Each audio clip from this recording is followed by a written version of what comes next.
What is up, you guys? It's your boy JR, back at it again with another video here at photographycourse.net.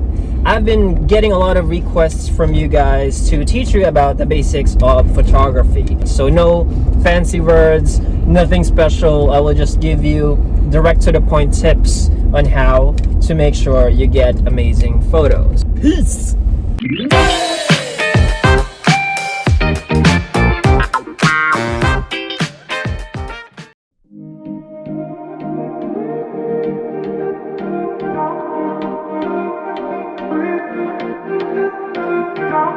Alright, so we're here at the venue. Just like what I promised, I'm going to be teaching you the basics of photography. So there are 3 things that you have to take note of when taking photos and using your cameras. So just remember ISO, shutter speed, and aperture. So how does each of this work?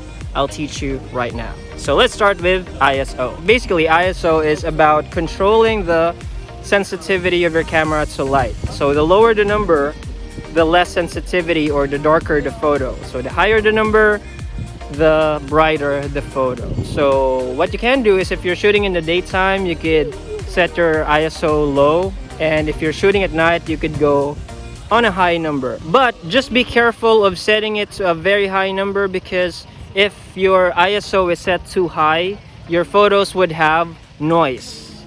It's what we call those grainy things on your photos, so it's what we call noise. Okay, let me show you how ISO works. This is our model Saisin. Hello. Okay, so I'm gonna show you how it works. Right now our ISO is at 100. Okay, make sure you are on manual mode. Just like what I told you, I'm gonna teach you how to use your camera manually. So ISO is at 100. You would see your histogram over here. If it spikes a bit on the left, that means you have a lot of shadow, so you could increase your ISO. So let's go ahead and do that. Let's go for maybe 250.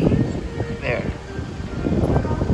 Okay, 250 ISO. So if you look at the histogram, it's pretty much leveled out. So this is the best ISO for this particular lighting. So let's give it a try.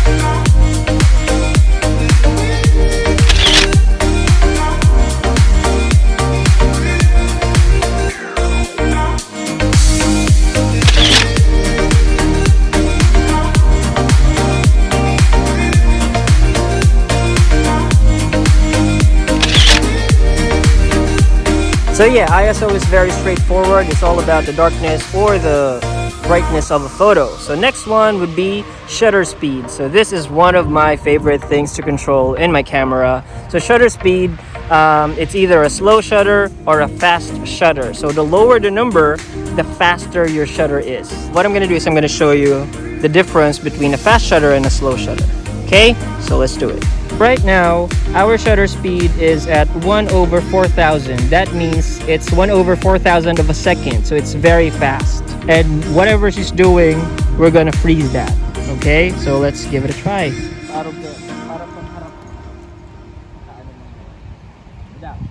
Ready, 1, 2, 3, go.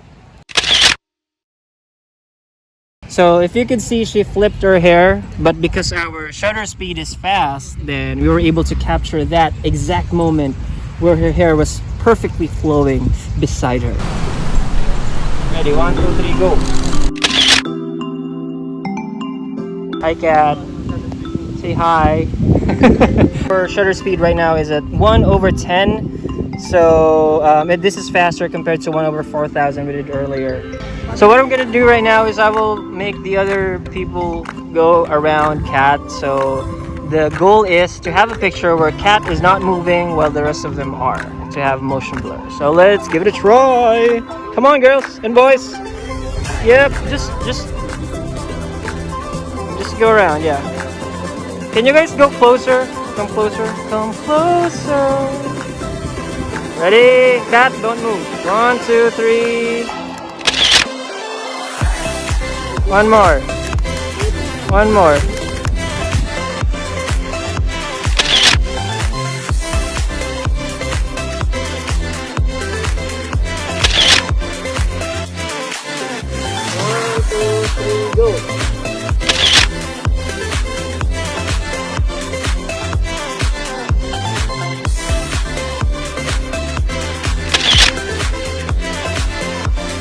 Okay, now for aperture, if you set it on a lower number, then it will have selective focus. So selective focus is some parts of the photo would be blurry and some would be clear.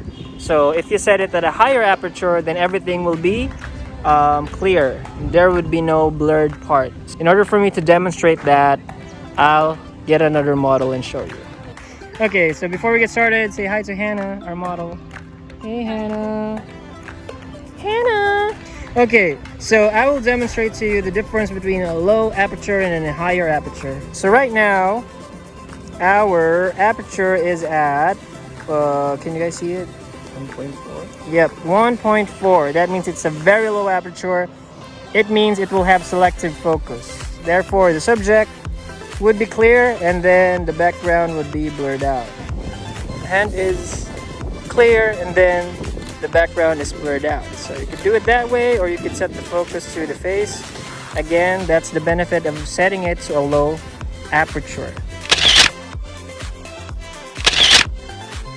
I set my aperture to 5.0. If we try the hand thing again, you would see that it's not that blurred out anymore.